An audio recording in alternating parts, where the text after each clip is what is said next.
어찌하여야 합니까? 오 하나님 나의 약함은 어찌하여야 합니까? 두려워하지 마라 내가 함께함이라 놀라지 말라 내니라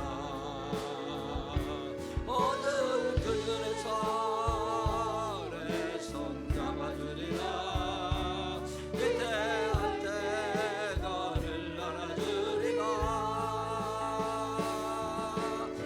하나로 함께하라 너를 인도하라네 하나로 함께하라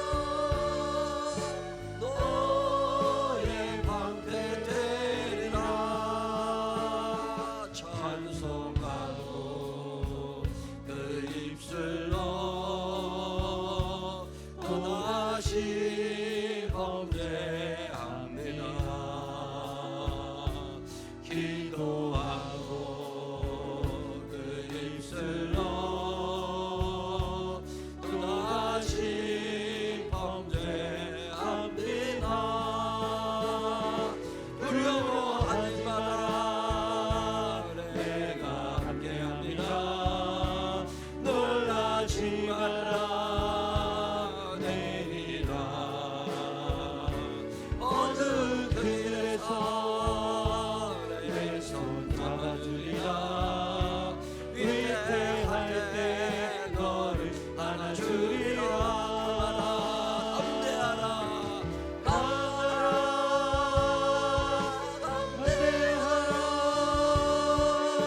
너를 인도하네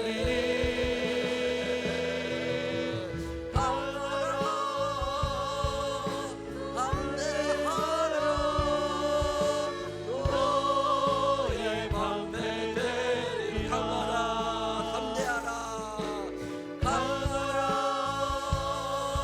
담대하라 너를 인도하십니다 하나님 아버지 믿음으로 강하라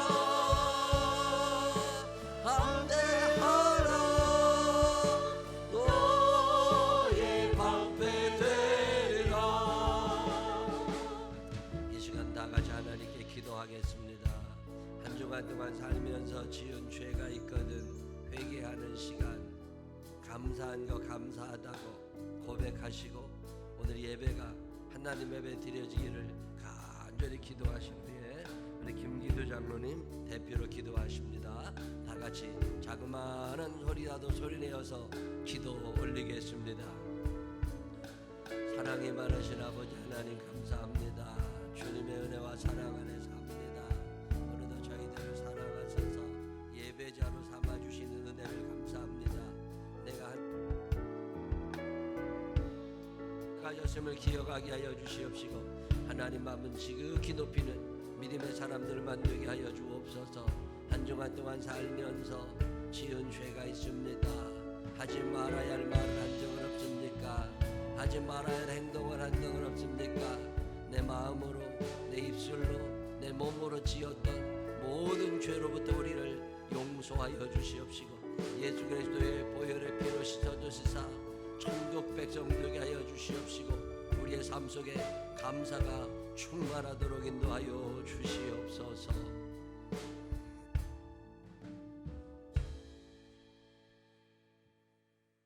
사망의 권세를 깨뜨리시고 부활이요 생명이신 예수 그리스도 주님을 찬양하오며 이 시간 온라인으로 주님께 예배 드리오니 우리의 예배를 받아주시고 오직 주님 홀로 영광 받아주시옵소서. 아멘.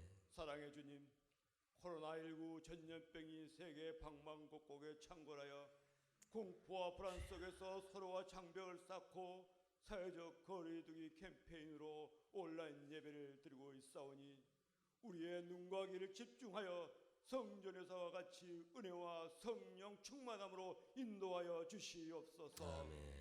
지난 한 주간도 주님의 고난을 묵상하며 은혜와 평강을 구하면서 살고자 하였지만 주님의 말씀보다 교만과 무지함 속에 살았음을 고백하오며 회개하오니 용서하여 주시옵소서. 죄악으로 사망에 사로잡힌 우리를 구원코자 피 흘리신 주님의 사랑을 저희들은 날마다 잊지 않게 하시고 오직 주님 안에서 함께 살아가는 저희들이 되게 하여 주시옵소서.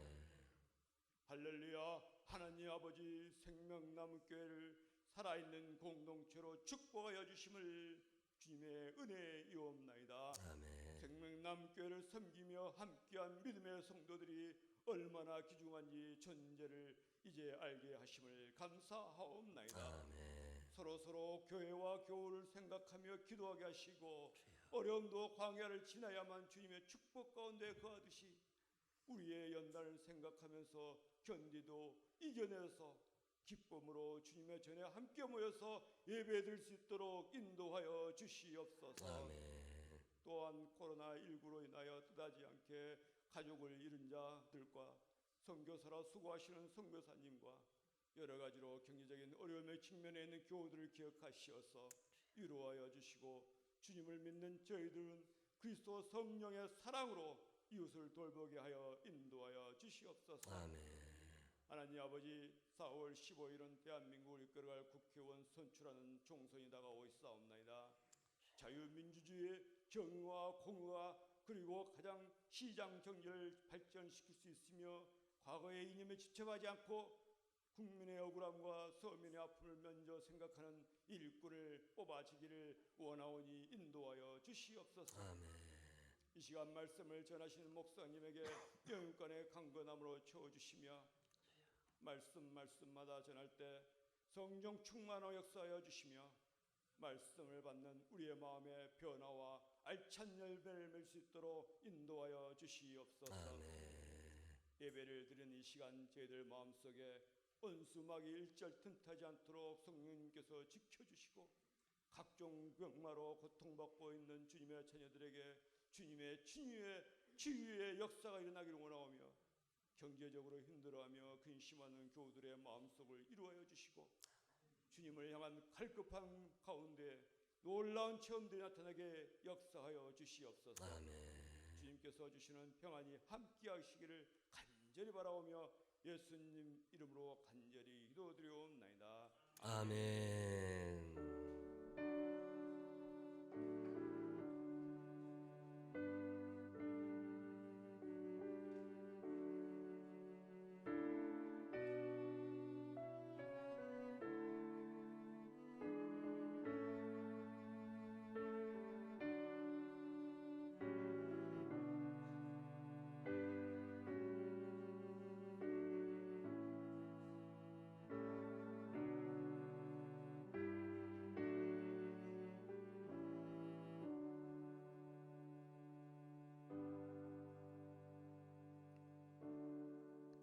사도신경으로 신앙 고백하겠습니다. 전능하사 천지를 만드신 하나님 아버지를 내가 믿사오며 그 외아들 우리 주 예수 그리스도를 믿사오니 이는 성령으로 잉태하사 동정녀 마리아에게 나시고 본디오 빌라도에게 고난을 받으사 십자가에 못 박혀 죽으시고 장사한 지 사흘 만에 죽은 자 가운데서 다시 살아나시며 하늘에 오르사 전능하신 하나님 우편에 앉아 계시다가 저리로서 산 자와 죽은 자를 심판하러 오시리라.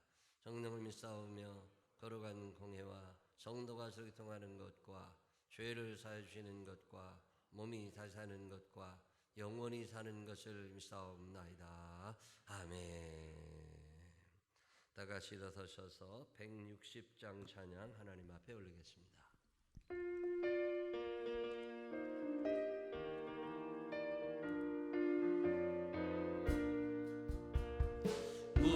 무덤에 머물러 예수 내 구주 새벽 기다렸네.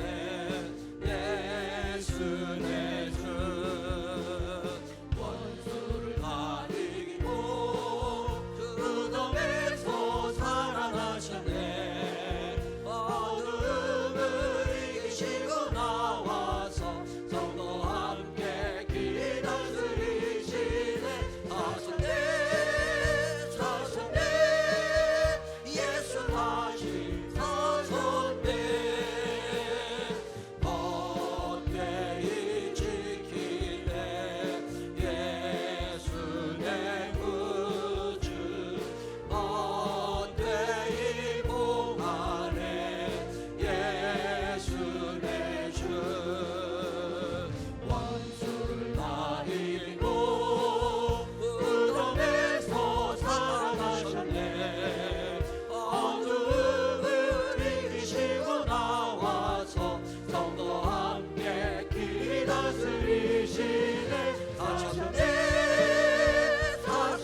소식 몇 가지 알려드릴게요. 캄보디아도 코로나19 때문에 복잡해지고 의료 수준이 많이 떨어지기 때문에 이민상 장로님 네 분도 들어가시지 말라고, 당분간 들어가시지 말고, 또 이원교 목사님 네 분하고 애들 지난주에 어제 그저께 들어왔어요.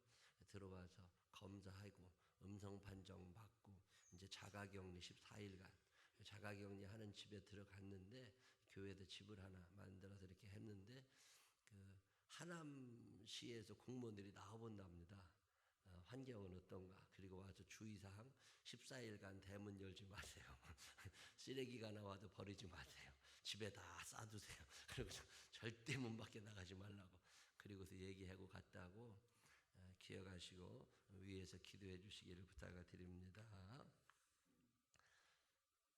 영상 예배 드리라고 그랬더니 제가 전화를 해봤더니 거의 다 드리시더라고요. 특별히 애들 있는 집은 거의 100% 다 드린다고 보시면 될 것 같이 꼭 드리셔서 그분들 사진을 좀 찍어서 보내라고, 동영상 찍어서 좀 보내달라고 그랬더니 아주 많은 분들이 보내셨어요. 그래서 부서별로 이렇게 한두 명 상을 주려니까 너무 많아, 아까워. 그래서 부서별로 유치부, 아동부, 학생부 다 따로 1등, 2등, 3등. 1등은 가정당 10만 원 주기로 했어요. 외식하라고 10만 원. 2등은 그보다 좀 적게 그래서 이렇게 주고, 참가하신 분들 동영상 찍어 보내셨거나 사진 찍어 보내주시는 모든 가정에 23,000원짜리 닭고기 한 마리씩을 배달해 줬습니다. 이번 주하고 다음 주까지 가면 예배 드리고 나서 고기 뜯어 먹으라고 다 해줬는데, 이게 좀 길어지면 한 번 더 해야 될 것 같아요. 제가 그 동영상을 한번 봤는데 애기들이 참 열심히 예배 드리고, 우리 교회가 유치부는 유치부대로 영상을 따로 만들어서 보내주고, 아동부는 아동부대로 영상을 따로 만들어 예배를 보내줬거든요. 그랬더니 그거 보고 애들이 그렇게 예배를 잘 드려요. 엄마 아버지랑 같이 참 감사하고, 이번에 이렇게 예배를 드리지만 가정에서도 열심히 예배 드려주셔서 너무너무 감사하고, 동일하신 하나님의 은혜가 함께 하시기를 기도했습니다. 4월 우물과 두레박 갖다가 나눠주시는 분들은 열심히 잘 나눠주시기를 부탁을 드리고요. 성경 열심히 읽으시는 분들이 늘고 있습니다. 우리 이번 주에도 또 네 분이 다 읽으셨답니다. 참 잘하셨다고 박수 한번 해주시기 바랍니다. 참 잘하셨습니다.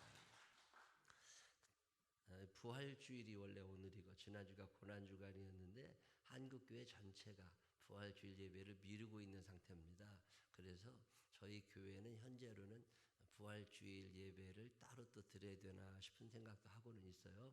어쨌든 이런 상황에 공식적으로는 오늘이 부활주일이 맞는데 한국교회 전체 연합예배는 4월 마지막 주일쯤 드리지 않을까, 뭐 그런 얘기들이 있어서 공식적인 광고는 하지 않고 있는데, 개중에는 부활주일 예물을 교회 통장으로 넣으시는 분들이 계시더라고요. 하여튼 그렇게 하셔서 4월 말까지, 근데 부활주일이 한 달 내내다 생각하시고서 그렇게 기억하시고, 따로 부활절 예배를 드릴 수 있는 상황은 아닐 수도 있습니다.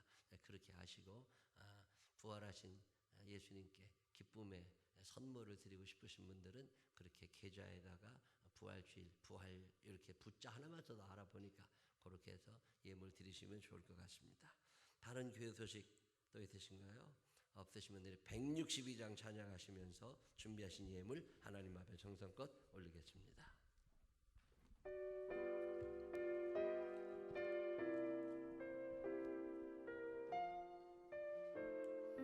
쿵짱짱짱 부활하신 그 주 나 항상 섬기네. 온 세상 초롱해도 주 정령사셨네. 그대로운 손길 부드러운 은서 주 예수 나와 함께 늘 계시네. 예수 예수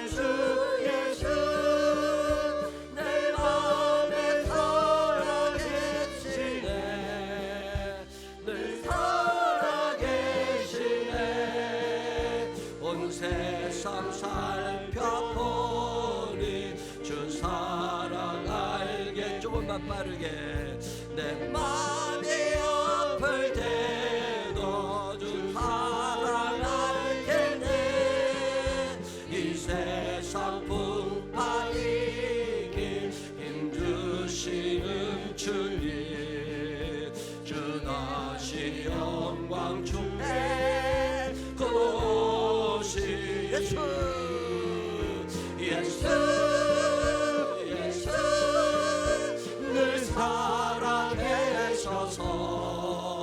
주 동행하여 주시며 늘 말씀하시네 예수 예수 내 구세주 예수 내 맘에 살아계시네 늘 살아계시네 주 믿는 성도들아 다 기쁜 노래로 주 예수 우리와 함께 다 찬양 드리세 이 세상 소망이요 참 친구 되시는 주 예수 영원 보러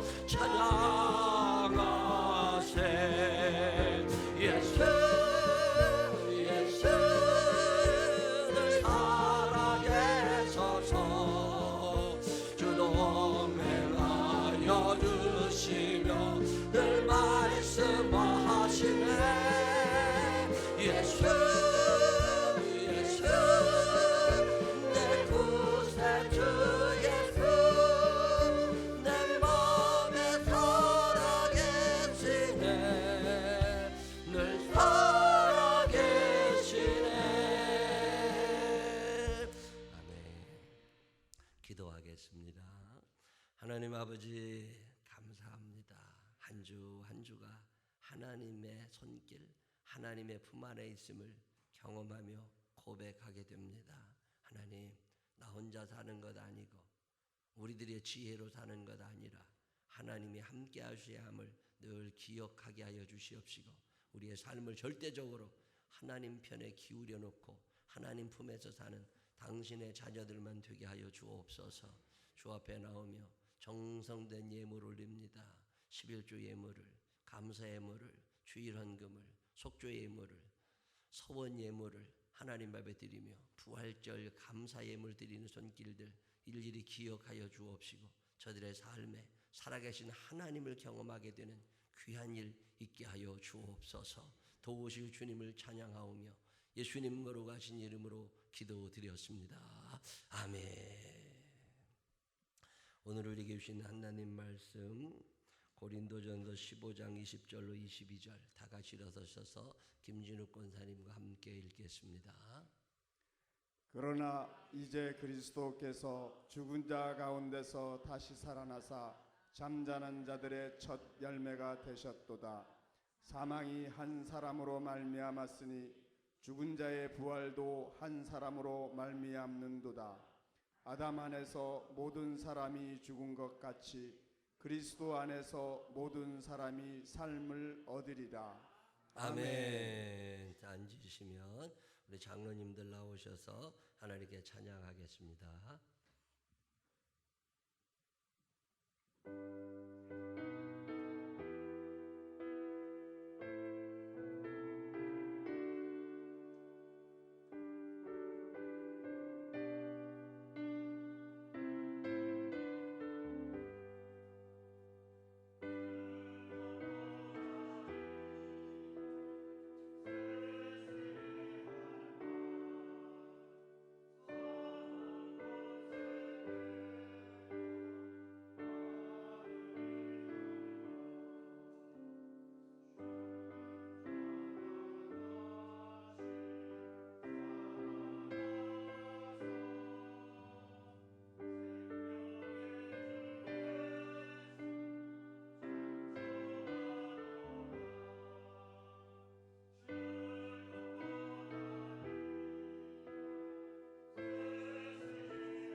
찬양 감사합니다.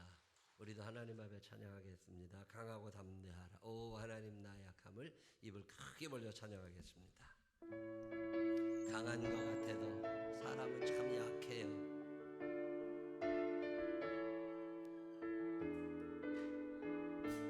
둘, 셋. 오 하나님 나의 약함을 어찌하여야 합니까? 오 하나님 나의 약함을 어찌하여야 합니까? 두려워하지 마라. 내가 함께하리라. 놀라지 말라. 내가 모든 그 길에서 내 손 잡아주리라. 위대할 때 너를 안아주리라. 강하라 담대하라. 너를 인도하리니. 강하라 담대하라. 너의 방패 되리라. 찬송하고 그 힘쓸로 또다시 범죄합니다. 기도하고 그 힘쓸로 또다시 범죄합니다. 두려워하지 마라. 내가 함께합니다. 놀라지 말라. 내게 하면 모든 그 길에서 내 손 잡아주리라. 위태할 때 널 안아주리라. 강하라 담대하라. 너를 인도하네. 내가 주네. 강하라 담대하라. 너의 방패 되리라.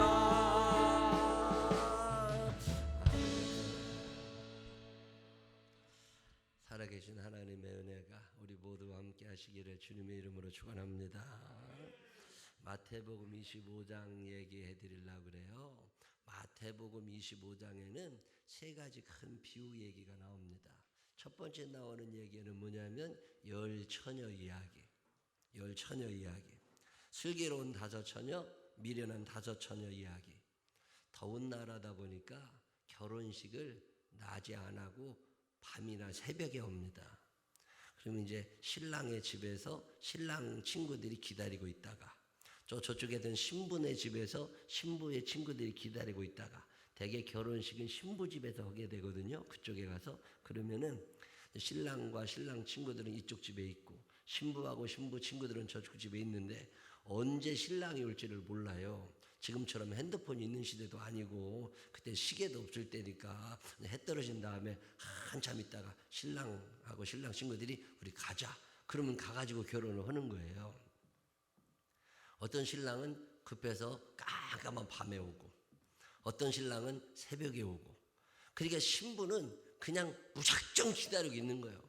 신부하고 신부 친구들이 기다리는데 깜깜한 밤중 됐을 때 신랑이 온 거예요. 신랑이 오니까 신랑이 왔다 그러고 소리를 지르니까 신부하고 신부 친구들이 거기서 놀다가 뻘떡 일어나가지고 맞으러 나가야 되는데 깜깜한 밤이니까 이제 불을 들고 나가야 되는데 어떤 신부의 친구들은 등도 준비하고 등에 있는 기름도 다 준비했는데 어떤 신부들은 등은 준비를 했는데 기름을 준비를 못했다. 그래 불이 안 들어오니까 아이고 우리한테 기름 좀 달라고. 아니 우리도 모질라. 그러니까 그때 기름을 사러 가가지고 나중에 기름을 사갖고 왔더니 그때 이미 신랑과 신랑의 친구들이 들어와서 문은 닫히고 문을 막 두드리면서 우리 왔다고 열어달라고 그랬더니 안에서 뭐라고 그래요? 내가 너희를 알지 못한, 내가 너를 알지 못하노라, 내가 너를 알지 못하노라, 내가 너를 알지 못하노라, 내가 너를 모른다고. 그러면서 이런 말씀하십니다. 마태복음 25장 13절 그런즉 깨어 있으라, 너희는 그날과 그때를 알지 못하느니라. 긴장감이 점점 떨어지는 시대를 살아갑니다. 예배를 제대로 드리지를 못하다 보니까 긴장감, 신앙생활이 점점 느슨해지고 이게 언제 끝날지도 또 모르잖아요. 깨어있으라고 하는 주님의 말씀, 너네 매너리즘에 빠지지 마라. 긴장감 떨어지면 안 돼. 제가 몸이 시원찮아질 때가 덜어 있어서 새벽 기도를 조금 쉬어야 되겠다 싶어가지고 새벽 기도를 안 했어요. 따로 이제 기도 시간을 정해놓고 따로 기도하고 따로 성경 읽고 다 괜찮아요. 근데 긴장감이 떨어지는 거 있죠. 알람 소리 안 듣고 일어난다는 게 사람을 참 행복하게 합니다. 매일 알람 맞춰놓고 살다가 알람을 안 맞춰놓고 잠을 자려고 그러면요 오히려 잠이 안 와. 참 편안하긴 해요. 근데 긴장감이 떨어져. 갑자기 요즘에 무슨 생각이 들었느냐면 하나님이 좋아하실까? 긴장하지 않고 사는 거 하나님이 좋아하실까? 일단은 아직은 내가 젊으니까 새벽기도 한번 열심히 또 해보자 싶어가지고 지난주는 내내 새벽에 왔어요. 한 주간 고난주간을 지나면서 뭔가 절제를 해야 되지 않을까? 저는 요즘에 시간이 조금 남으니까 성경 공부도 안 하고 그러니까 성경 공부하는 시간도 중요하지만 성경 공부 준비하는 시간이 오래 걸리거든요.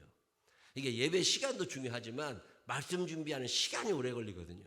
근데 그런 걸 준비를 안 해도 되니까 완전 백수요. 그래가지고 요즘에 탁구 치러 다니고요. 내가 요즘 지난번에도 말씀드렸지만 당구를 다 치러 다녀간다니까. 당구도 그 재밌더만요. 그게 마음대로 안 움직이더만 그 공이. 제가 지난주에는 탁구장에를 가지 말자. 이번 일주일은 탁구를 치지 말자. 왜? 좀 긴장을 하고 살아갈 필요가 있지 않을까. 무언가 절제를 하는 게 하나쯤은 있어야 인생에 긴장감이 사라지지 않더라는 거죠.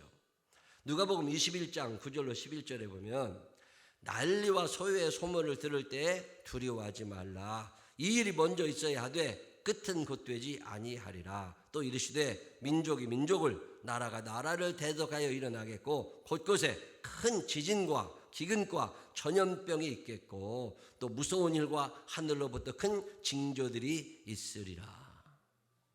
뭔가 징조가 보여지고 있다는 거 못 느끼세요? 뭔가 하나님이 우리에게 주시는 음성이 계속 이어지는데 문제는 뭐냐면 긴장이 안 되는 거예요. 영적인 긴장이 되지를 않고 매번 그러겠지. 이걸 어려운 말로 매너리즘이라고 그러는데 매너리즘에 빠져버린 거예요. 그래서 긴장하지 않는 이들에게 예수님께서는 마태복음 25장에 이런 말씀을 하십니다. 25장 13절 다시 한번 다 같이 읽어보겠습니다. 25장 13절 시작. 그런즉 깨어있으라 너희는 그날과 그때를 알지 못하느니라. 영적으로 깨어있는 사람들이 되시기를 주님의 이름으로 축원합니다. 두 번째 나오는 이야기는 그 유명한 달란트의 비유예요. 큰 부자가 있었다. 어떤 그룹 회장님이, 어떤 사장님이, 어떤 주인님이 멀리 가겠었어요. 근데 멀리 길을 떠나면서 3명을 불러다가 그동안 그렇게 믿을만한 사람 3명을 불러다가 돈을 나눠주면서 너는 1달란트, 너는 2달란트, 너는 5달란트를 나눠주면서 너들 이것 갖고 잘 장사해가지고 잘 이문을 남기고 있어. 내가 언젠가 돌아올 테니까. 그러고 갔다는 거예요. 1달란트가 어느 정도 돈이 되느냐면 6천 드라크마 뭐 이렇게 얘기하거든요. 한 드라크마가 노동자의 하루 품삯이에요. 요즘에 시간당 따져봤더니 8,590원 곱하기 8시간 하루에 68,720원이야. 근데 68,720원을 얘기하는 게 아니라 막노동장이 건설 현장에서 일하시는 분들은 요즘에 적어도 15만 원 이상을 받더만요. 어떤 사람은 30만 원을 받아요. 하루에. 월급 400만 원 타는 사람들은 하루에 보통 20만 원꼴 되는 거거든요. 이게 얼추 따져보니까 15만 원으로 계산을 해도 한 달란트가 얼마쯤 될 것 같아요? 9억 원입니다. 9억 원. 9억 원을 주고 장사해라 할 만하죠. 어떤 사람은 18억 원, 어떤 사람은 45억 원을 준 거예요. 자, 여러분, 달란트에 비유해서 우리가 참 귀하게 생각해야 되는 단어가 몇 개 나옵니다. 그 중에 하나가 뭐냐면 맡겼다라는 단어예요. 재능에 따라 맡기는 거예요. 하나님은 우리에게 주신 적이 없습니다. 하나님은 맡겨주신 거예요, 주신 거예요. 하나님이 여러분에게 생명을 맡겨주셨음을 믿으시기를 바랍니다. 내 생명이, 하나님이 나한테 생명을 주신 거면 내가 내 마음대로 늘리고 줄이고 해야 돼요. 근데 내가 내 생명을 늘리고 줄이고 못한다고. 왜 그런 거예요? 맡겨주셨다고. 이걸 어려운 말로 뭐라고 표현하느냐면 사용권은 주셨는데 소유권은 안 주신 거예요. 자, 우리에게 돈을 주셨단 말이에요.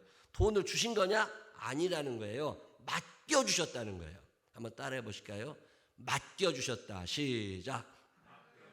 하나님이 우리를 심판하신다. 결산의 날이 온다는 얘기는 무슨 얘기냐면 맡겨주신 것을 네가 제대로 썼는지 제대로 쓰지 않았는지를 결정해 주신다는 거예요. 하나님이 나한테 맡겨주셨는데 내 건 줄 알고 썼어. 그거는 나쁜 놈이지. 그거는 혼나야지. 달란트의 비유를 아무리 읽어봐도 주셨다는 말이 안 나옵니다. 맡겨주신 거예요. 여러분의 얼굴, 여러분의 건강, 여러분의 돈, 여러분의 생명, 여러분의 가족, 여러분의 일터, 하나님이 여러분에게 맡겨주셨음을 믿으시기를 바랍니다. 이게 내 거라고 착각하니까 그때부터 문제가 되는 거예요.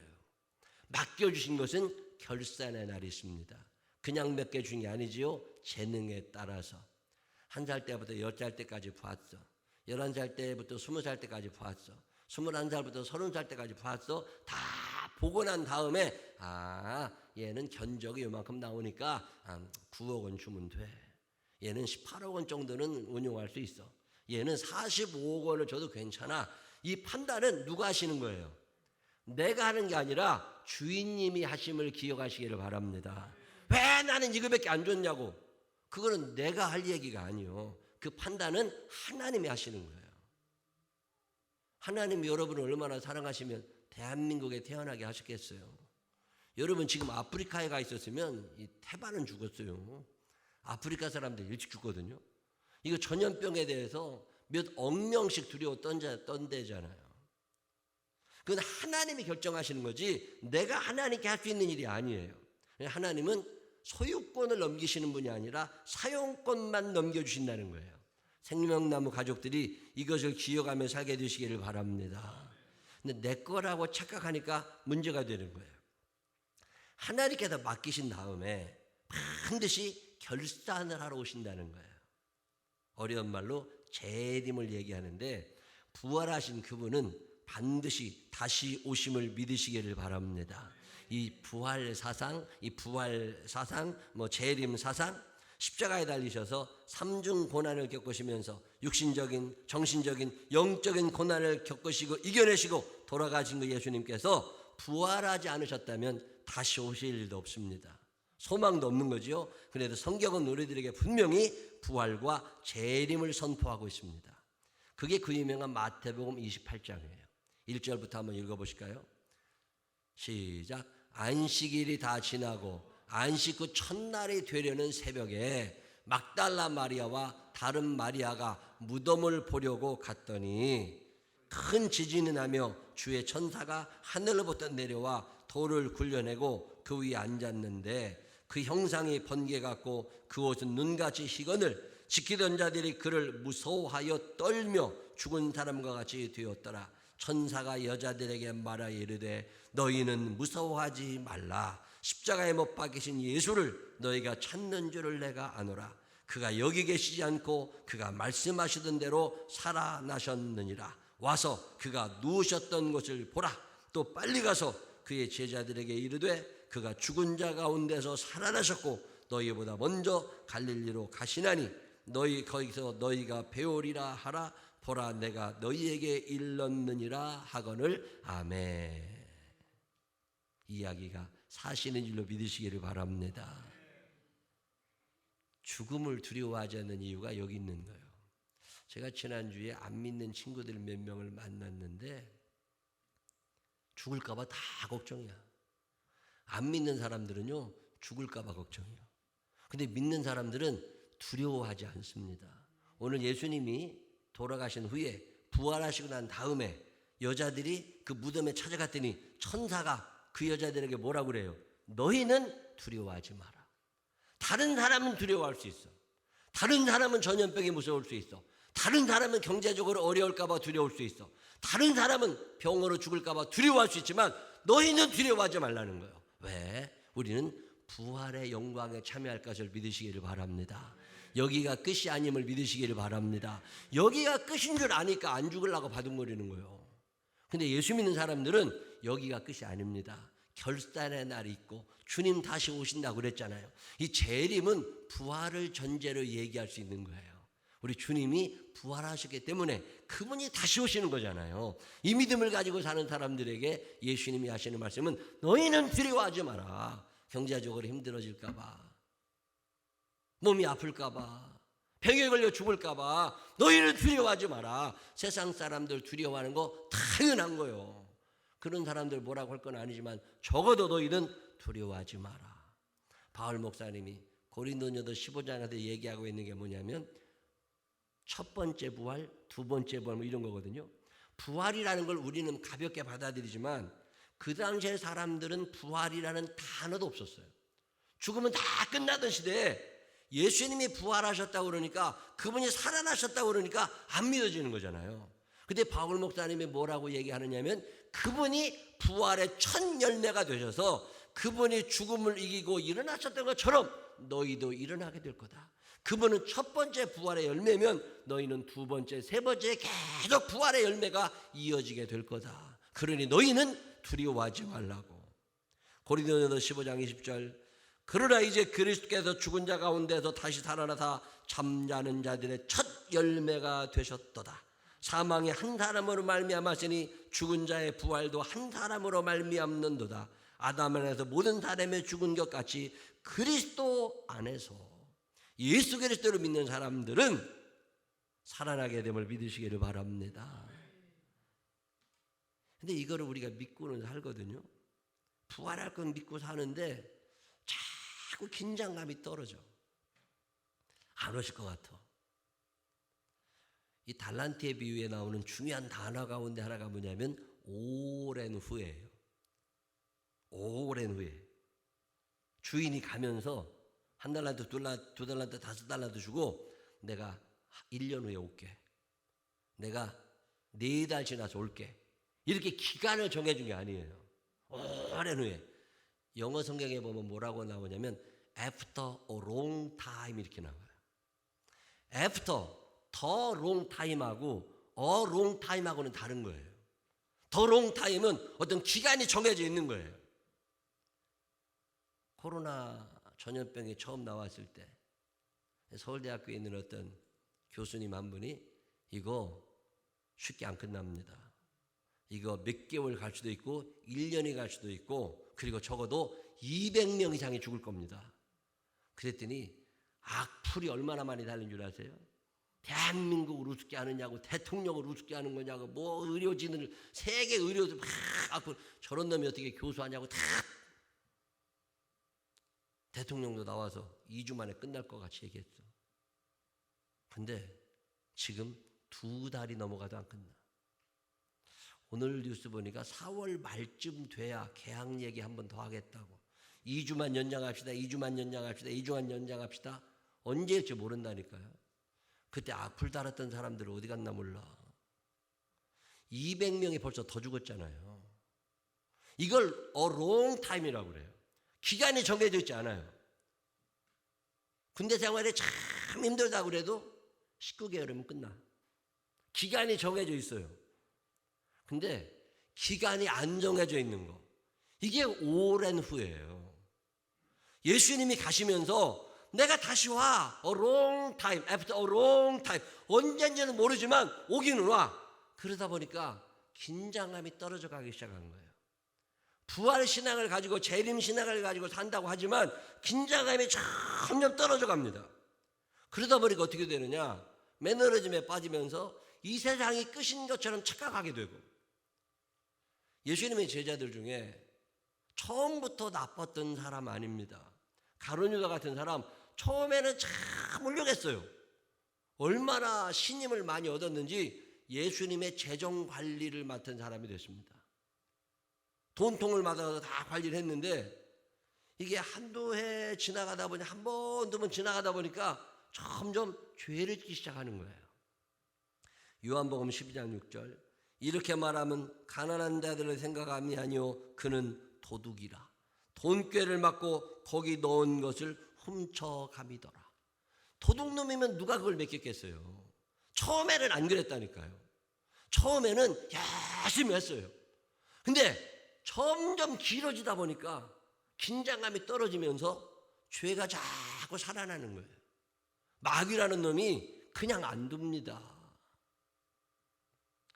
시민단체들 참 좋은 뜻을 가지고 잘 모입니다. 우리 뭔가를 하자, 돈을 내서 서로 뭐로 하자. 처음에는 되게 그래요. 근데 오늘도 뉴스에 보니까 어떤 시에 국유지가 있는데 시민단체가 하도 악악돼가지고 그거를 1,000몇 평을 줬대요. 임시로 쓰라고. 근데 이제 이사 안 나간다네. 처음에는 순수한 의도로 출발하는데 돈이 개입이 되고 자꾸 그러다 보면 변질이 되기 시작한다는 거예요. 그래가지고 결국에는 죄를 짓게 되고 결국에는 슬피 울며 이를 갈게 되더라는 거예요. 예수님의 재림이 늦어지면서 부활신앙을 가지고 살던 사람들이 점점 변질이 되기 시작하는 거예요. 나 자신을 하나님 앞에 바로 세워놓고 언제 오실지 모르는 그분, 그 결단의 날을 기대하면서 오늘 내게 주신 재능에 따라서 최선을 다하여 하나님 사랑, 이웃 사랑의 삶을 살아가야 될 우리들이 점점 변질되기 시작하는 거예요. 예배가 한 주 안 드려지고 2주 안 드려지면 긴장이 됩니다. 우리 언제 다시 한번 하나님께 예배 드리게 되지? 그래도 이게 한 달이 되고 2달이 되잖아요. 그러다 보면 내 몸이 거기에 익숙해져. 그래가지고 나중에는 교회 오는 게 어색해지게 됩니다. 인터넷 수업을 시작했잖아요. 인터넷 수업 잘할 수 있을 것 같죠. 근데 인간의 이 중심에는 악함이라는 게 있어요. 엄마가 대신 출석하는 애들도 있죠. 엄마인지 아들인지 어떻게 알아? 친구가 대신 아니 멀쩡하게 교수님 앞에 있는데도 대리 출석하는 판에 보이지도 않는데 점점 타락하게 되어 있습니다. 그리고 교육이라고 하는 건 관계성도 가르쳐야 되고 공동체성도 가르쳐야 되고 협동심도 가르쳐야 되고 그런 건 다 못 가르치고 지식만 팔게 되잖아요. 이게 길어지게 되면 문제가 되는 거죠. 다니엘 5장에 보면 벨사살 왕의 이야기가 나옵니다. 벨사살 왕은 젊어서부터 얼마나 탁월했던 왕이었는지 그의 아버지가 왕이던 시절에 왕자 시절부터 아버지와 함께 나라를 다스렸던 탁월한 왕이었어요. 아버지가 죽은 다음에 자기가 왕이 됐습니다. 일찍 왕이 되어서 원래 정치를 잘하다 보니까 점점 교만해지고 변질되기 시작한 거예요. 순수성을 잃어버렸어요. 하나님에게서 멀어진 거죠. 말씀에서 멀어집니다. 나중에는 어떻게 됐어요? 매일 잔치를 벌이고 사는 거예요. 흥청망청되고 돈이 많아지니까 결국에 손가락 하나가 나타나서 벽에다 뭔가를 쓰고 다니엘 선지자가 와서 해석해 주지요. 하나님이 당신을 하나님의 저울에 달아봤더니 근수가 모질라 함량 미달. 그래서 당신은 여기서 끝. 결산의 날이 온 거예요. 그리고 그날 벨사살 왕은 죽고 그 다음날 나라는 무너지고 바벨론 왕국이 다시금 일어납니다. 결산의 날이 없는 것 같지만 결산의 날이 있었잖아요. 오늘 우리도 마찬가지입니다. 이게 계속 이어진다. 한 달이 더 늦어질 거다. 2달이 더 늦어질 거다. 자, 우리 유치원도 선생님들도 이제 교대로 출근해야 되겠죠. 애들은 한 50명 정도 매일 옵니다. 지난주에도 평균 한 50여 명 정도가 와서 엄마들까지 한 100명, 선생님들 한 20여 명, 매일마다 수업을 하거든요. 자, 그러면 수업 시간도 짧아지고 노는 날이 많아졌는데 한 달, 두 달 지나서 만약에 5월 말쯤 돼가지고 교사들 다 출근하세요. 짜증나기 시작하는 거예요. 처음에는 그러지 않았다니까요. 근데 신입교사 같은 경우에 일도 배우기 전에 쉬기부터 한 거야. 이게 적응이 가능할까? 달란트의 비유는 우리에게 아주 많은 것들을 이야기합니다. 반드시 그날이 있음을 믿으시기를 바랍니다. 하나님께서 여러분에게 주신 것이 아니라 맡겨주셨음을 기억하시기를 바랍니다. 언젠지 모르는 그날 주님이 다시 오심을 기억하며 살게 되시기를 바랍니다. 마태복음 25장에 나오는 세 가지 이야기. 첫 번째 이야기는 10처녀의 이야기. 슬기로운 5처녀, 미련한 5처녀. 두 번째 나오는 이야기는 달란트의 이야기. 1달란트, 2달란트, 5달란트 주신 게 아니라 어떻게 하신 거라고요? 맡겨주신 거예요. 소유권이 아니라 사용권입니다. 제가 참 행복하게 사는 이유 중에 하나가 이거예요. 제가 일찍 이거 알았습니다. 하나님은 나에게 아무것도 주신 게 없다. 맡겨주셨을 뿐이다. 하나님은 내게 주신 것이 아니라 맡겨주신 것이다. 시작. 맡겨주신 거니까 그분이 소유권을 갖고 계시단 말이에요. 그러니까 결단의 날이 있는 거고, 그러니까 열심히 살아야 되잖아요. 자, 그러면 우리가 어떻게 열심히 살아가야 되나? 그 얘기가 마지막에 나오는 양과 염소의 이야기입니다. 이스라엘 사람들이, 목동들이 양하고 염소를 같이 켜요. 들판에서 같이 풀을 뜯어먹게 하다가 밤이 되잖아요. 그러면 다 들어올 때 양하고 염소를 갈라놓습니다. 양은 양끼리 자고 염소는 염소끼리 자요. 같이 재우질 않아요. 그 예수님이 그 얘기를 하시면서 너희가 지금 마음대로 잘 살고 있지만 그날이 오면 갈라지게 된다. 영벌과 영생이 있을 거라는 거예요. 그러면서 영벌에 처해지고 영생에 처해지는 기준을 얘기하십니다. 그게 뭐냐면 우리에게 맡겨주신 것을 가지고 그 건강, 그 실력, 그 지식, 그 재물, 그 외모, 그 모든 것들을 가지고 너희가 어떻게 살았느냐, 하나님을 사랑하며 이웃을 사랑하며 살았느냐, 그러면 너는 영생에 들어가고, 하나님을 사랑하지도 않고 이웃을 사랑하지도 않고 네 마음대로 살았느냐, 그러면 네 욕심껏 사는 놈들 영벌에 처해지게 되고. 자, 마태복음 25장 40절 이렇게 이야기합니다. 40절 제가 읽어볼까요? 임금이 대답하여 이르시되 내가 진실로 너희에게 이르노니 너희가 여기 내 형제 중에 지극히 작은 자 하나에게 한 것이 곧 내게 한 것이니라 하시고, 지극히 작은 자 하나에게 한 것이 내게 한 것이다. 요즘에 흩어지는 교회를 생각합니다. 그동안 우리가 모여서 예배 열심히 드리고 성경 공부 열심히 했잖아요. 이제는 흩어지는 거예요. 직장으로 가고 가정으로 가고 두세 사람이 모여가지고 하나님의 말씀을 같이 이야기하고 하나님의 은혜를 같이 나누고, 그리고 지극히 작은 자 한 사람에게 내가 할 수 있는 무언가를 해줄 수 있는 시기가 오늘의 이 시기잖아요. 지난주에 어떤 분이 전화를 이렇게 하는데, 목사님, 그 30만 원 저한테 자영업자니까 저한테 보내주셨는데 그거를 받고 나서 고민이 많대요. 뭔 고민이 많으냐고, 편하게 쓰면 된다고, 그냥 격려 힘내라고 교회에서 드리는 선물이라고 그랬더니 자기가 남을 격려해야 될 사람인데 격려를 받고 나니까 내가 그동안 누군가를 위해서 무언가를 하지 않았구나, 이런 생각이 든다는 거예요. 참 감사하더라고요. 우리 주변에 지극히 작은 자들이 있어요, 없어요? 있어요. 보여요, 안 보여요? 안 보이는 사람은 자기가 제일 작은 자라고 생각해서 그래요. 나보다 지극히 작은 자가 우리 주변에 얼마든지 있습니다. 적어도 우리는 1달란트 이상을 받은 사람들이에요. 근데 이걸 잃어버린 거예요. 하나님께서 나의 재능에 따라 나에게 무언가를 맡겨주셨다는 게 안 믿어진 거예요. 더 받아야 될 것 같아. 하나님의 죄는 5달란트 주고 나는 1달란트밖에 안 줘. 이지더니까 슬피 울며 이를 갈미 있는 거예요. 나도 받은 게 있습니다. 하나님이 내게 맡겨주셨으면 이걸 가지고 무언가를 해야 돼. 누구에게? 지극히 작은 자. 이 지극히 작은 자가 가난하고 힘든 사람들만 아닙니다. 돈은 많지만 텅 빈 머리를 갖고 있는 사람도 있어요. 생각 이상해진 사람도 있어요. 내가 도와줘야 될 사람들이 얼마나 많은지 몰라요.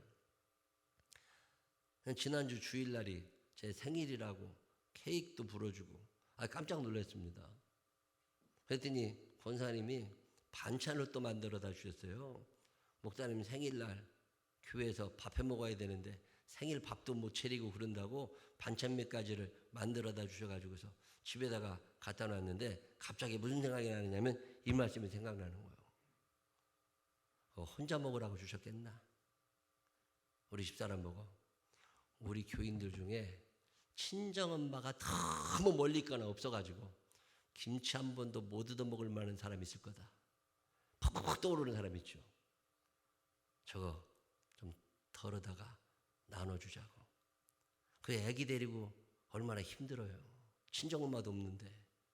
그래서 갔다가 친정엄마 없는 사람 갔다가 그 김치 이렇게 조금씩 반찬 조금씩 덜어서 나눠주는데 참 기분이 좋더라고. 우리 주변에 내 손길이 필요한 사람이 의외로 많이 있습니다. 우리가 맡았잖아요. 부활의 신앙을 가진 사람들은 결산의 날을 준비하는 사람들입니다. After long time. 언제인지 모르는 그때 주님이 다시 오실 때 잘했다고 칭찬받을 수 있는 사람들은 지극히 작은 한 사람에게 하나님이 내게 주신 재능, 하나님이 내게 주신 어떤 재물, 하나님이 내게 주시는 모든 것들을 가지고 사랑하며 살던 사람들. 우리가 같이 모여있지는 못하지만 누군가에게 사랑을 나누기에는 참 좋은 시절을 살아갑니다. 저는 그 핸드폰으로 선물 받는 게 익숙하지 않아가지고 뭐이가 왔대. 뭘 손에 잡히는 게 있어야 온 거지. 이놈에게 핸드폰에 뭐가 왔다는 거예요. 이걸 어떻게 온대냐. 그랬더니 거기다 뭐 주소를 입력하고 어떻게 하면 된대요. 그래서 그 주소를 입력했잖아요. 그랬더니 그 다음날 선물이 배송된다고 연락이 왔어요. 그래서 진짜 그 다음날 케이크 하나가 왔더라고. 야, 이 핸드폰으로도 뭐가 와. 이게 참 좋은 거예요. 괜히 오늘 누가 지나가는데 만났어요. 그러면 한 10,000원짜리 뭐 하나 보내줘. 그 괜찮더라니까요. 받아본 사람은 기분 알아. 제가 요즘에 이거 좀 배웠습니다. 야, 사람을 흐뭇하게 해주겠구나. 제가 카톡에 생일을 잘 확인하지 않습니다. 오늘 누가 생일인지 부담스러워서 아예 확인도 안 하는데 왜 아직도 알게 되는 경우가 있잖아요. 그럼 어떻게 해요? 그냥 5,000원짜리 하나, 10,000원짜리 하나 보내주면 그게 기분이 좋구나. 오늘 아침에도 지난주에 누가 보냈다고 쌀 케이크 조그마하게 하나가 왔어요. 그 감사하더라니까요. 우리 주변에 하나님께서 내게 맡겨주신 것을 가지고 섬겨야 될 사람들이 반드시 있음을 기억하시기를 바랍니다. 내가 받아야 된다는 사람들은 아직 1달란트 받았다고 생각하는 거예요. 아닙니다.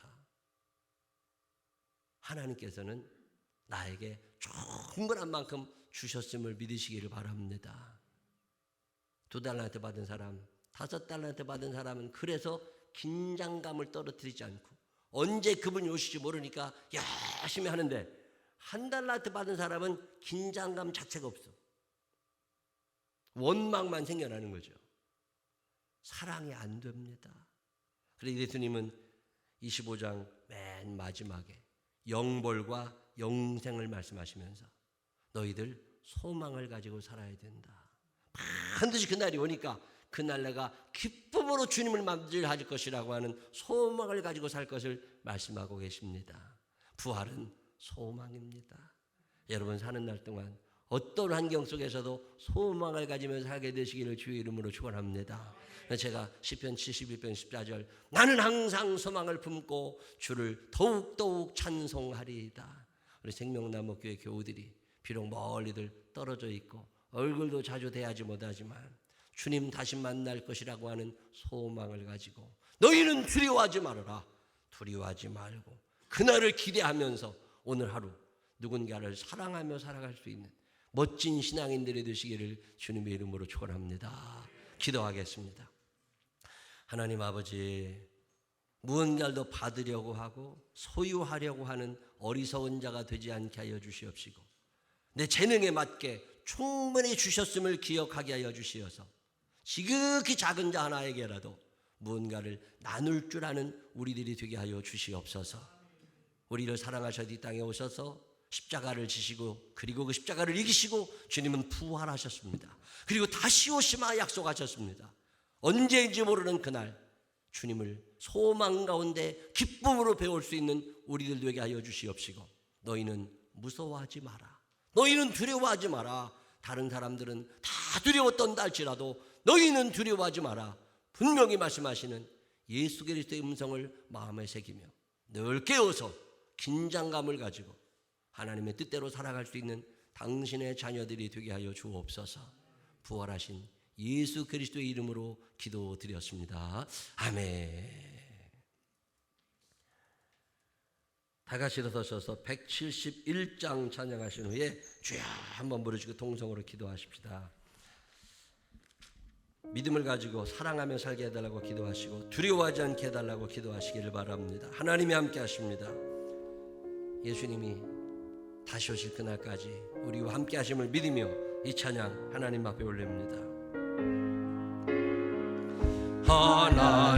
하나님의 보냄자 예수 날 위하여 오시었네.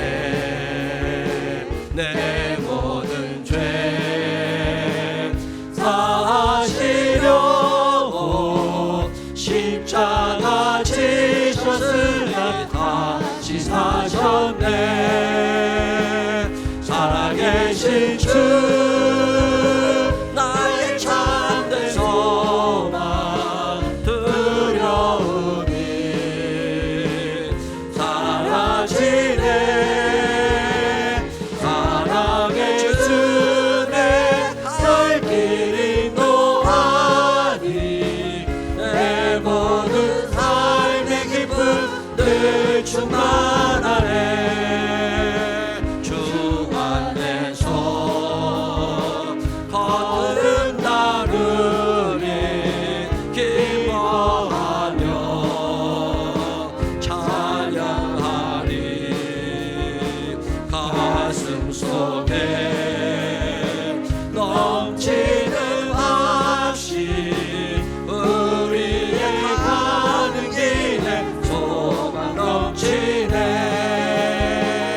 살아계신 주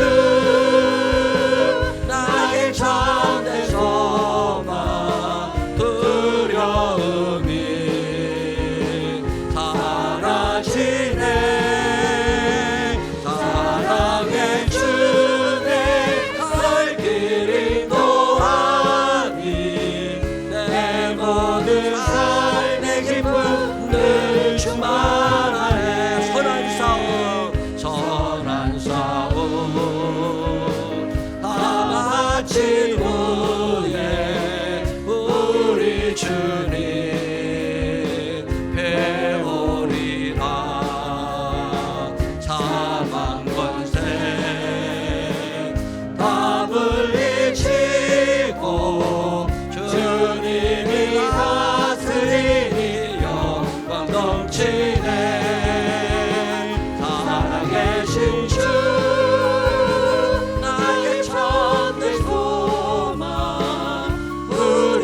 영원하신 아버지 하나님 감사합니다.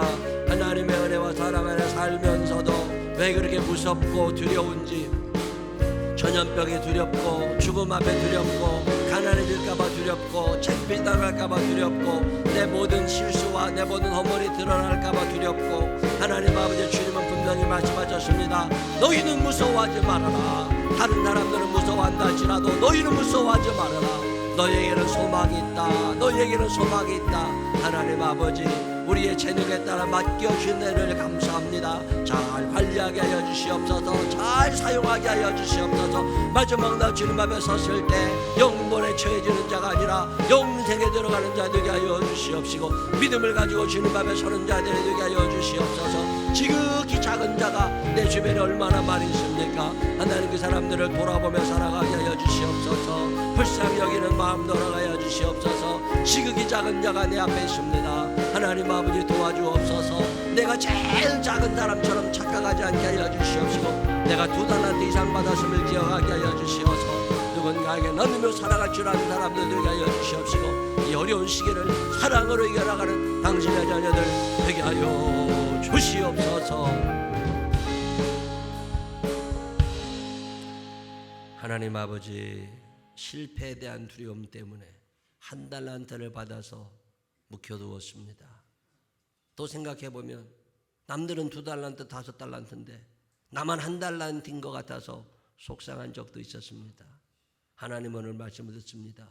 나는 적어도 하나님께 무언가를 맡기움 받은 자임을 기억하게 하여 주시어서, 소유가 아니라 하나님이 맡겨주셨음을 기억하게 하여 주시어서 그것 가지고 지극히 작은 자들을 돌보며 살아갈 수 있는 우리가 되게 하여 주시옵소서.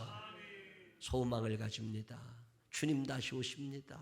소망을 잃어버리지 않게 하여 주시옵시고, 이 땅 사는 동안 하나님 한번 바라다 보며 두려움 없이 일어설 수 있는 우리들 되게 하여 주옵소서. 이제는 우리 구주 예수 그리스도의 크신 은혜와 하늘아버지 무궁무진하신 사랑하심과 성령님 우리 안에 계셔서 두려움 없이 강하고 담대하게 세상을 살아나가게 하시는 그 능력의 손길이 하나님께서 내게 맡겨주신 것을 가지고 누군가를 열심히 사랑하며 사명 감당하며 살아보리라 마음에 결심하는 생명나무의 자녀들에게 이제로부터 영원토록 함께 하시기를 축원하옵나이다. 아멘.